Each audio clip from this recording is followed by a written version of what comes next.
Remember to like and subscribe if you enjoy my content. Also, comment down below any suggestions you may have.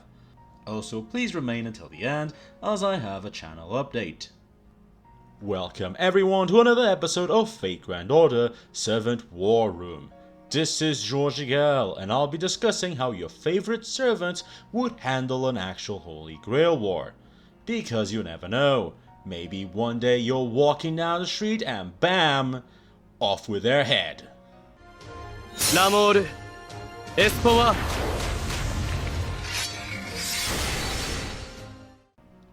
Charles-Henri Sanson is a 2-star assassin that was released in the beginning when FGO came out. He appeared in the Orleans Singularity as an enemy, and in Salem Singularity as an ally. Outside of that, he's appeared in a few events alongside other French servants in the Marie Antoinette fan club. Despite these many appearances, Sanson has yet to truly had a moment where he shows his true power. So, with that in mind, how would he fare in a Holy Grail War? Sanson is mostly a neutral person, who is good at killing people but doesn't particularly find it enjoyable. He loves humans but hates evil. He puts on the responsibility of killing evil with evil onto his own hands. He's exceptionally strict about laws, and in a situation where someone is being branded as guilty, should any new evidence come out that would bring light to the case, Sanson would stop the execution immediately. Despite being an assassin, Sanson doesn't want to particularly go after masters, and if given consent by his master, Sanson will not kill enemy masters unless they are evil. Overall, Sanson comes off as an okay guy who listens to his master, so most people should not have any issues with him. Sanson's stats are on the weak side, even for an assassin. The fact that his agility is so low already makes Sanson a rather mediocre servant. As for skills, he has 4 skills. Presence Concealment, rank D. At this low of a rank, it becomes impossible to hide one's presence. It would be like trying to hide behind a window. They can clearly see him. Executioner, rank A++. It's Sanson's best skill. Sanson gets a damage boost when fighting evil enemies. Even if the enemies are of the good alignment, if Sanson perceives them committing something evil, this skill will become active against them. That said, considering his overall low stats, I'm not sure this skill gives enough a boost to matter. Medicine, rank A. Sanson is proficient enough with medicine that he can actually surpass the standard medicine of his time.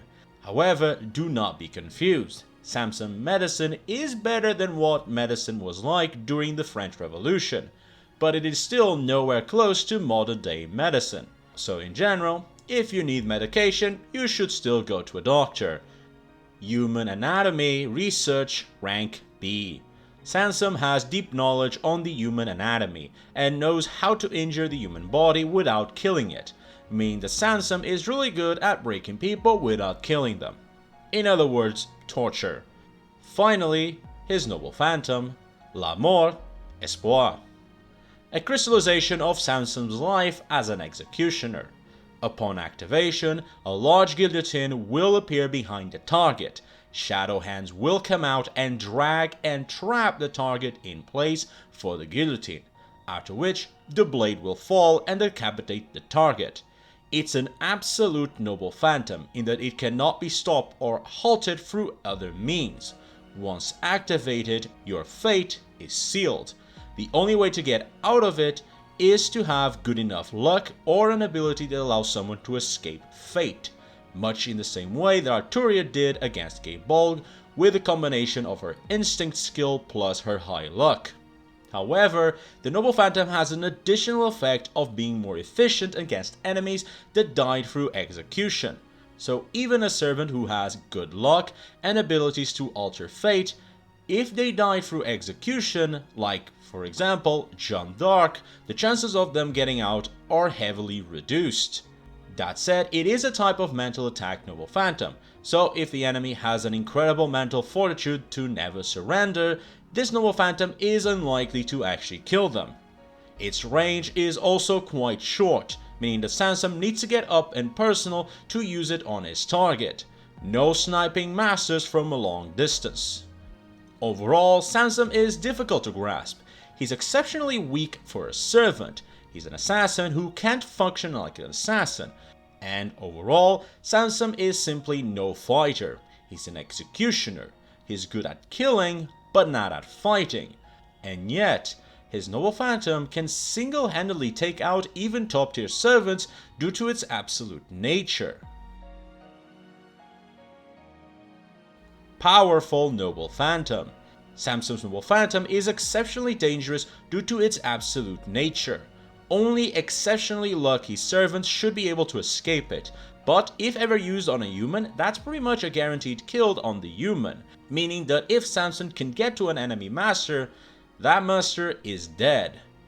Not an assassin. Sanson has no method to sneak up on anyone, so the only way he can get to a master is by going through the servant first or by catching a master when they are alone. Evil counter. Sanson has the niche advantage of being stronger against evil enemies. Those of the evil alignment are in a particularly vulnerable state against Sanson, as many of the evil servants were also executed when alive, meaning that Sanson's Noble Phantom will also have a bonus against them. Not a fighter. Sanson is not a fighter. He's not a knight, soldier, privateer, or anything like that.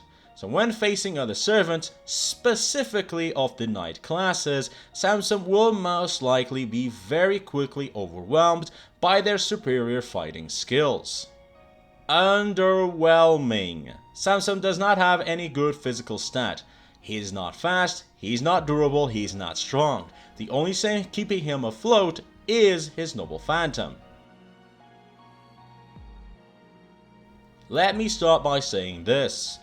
This is going to be a difficult war for you.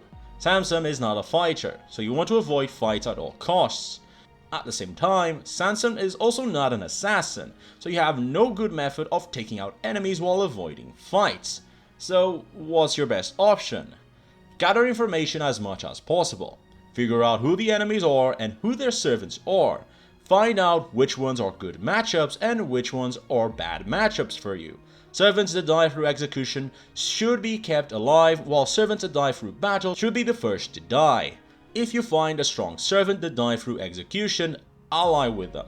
If you can do that, you can have Sanson support that servant while also having a good method of killing them in the end. Sanson is exceptionally weak, so it's unlikely that any master will expect such an absolute Noble Phantom to come from him.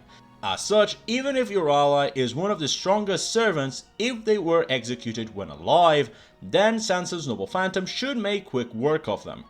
And that's probably your only method of winning.